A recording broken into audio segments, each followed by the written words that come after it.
All right, guys, here's the Cardinals from about 2020, I believe this is. And going against 49ers, it's 3rd and 20, and the Cardinals have come out in an empty set. Now, cover four versus empty is going to end up putting a lot of pressure on the mic because in most situations, the mic now has to carry three, even if it's vertical, right? Because you got one and two to this side, having to carry their two receivers. And then you got one and two with this side with two perimeter threats vertically, meaning the mic has a lot of responsibility on the slot receiver, the number three receiver to the empty side or to the three receiver side and empty.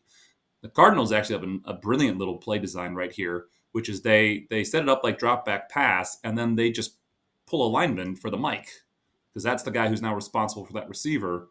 The 49ers do a good job rallying to the play, and it was a tall task in 3rd and 20. But the general idea that if you can get to empty against teams that play cover four and then find a way to block the mic and give the ball short to three, and there's a lot of different ways to do it. You've seen the 49ers, when they do it with McCaffrey, they actually put a receiver out in front of them and run McCaffrey on a shallow.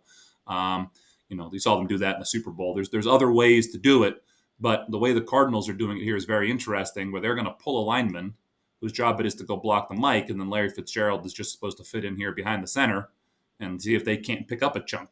Again, the Niners do a good job rallying back to the ball, but there's a gain of 10, and it's really 10 yards before the guy is even contacted. We can see the vertical releases do occupy those four other DBs, and it leaves the mic isolated on three, right?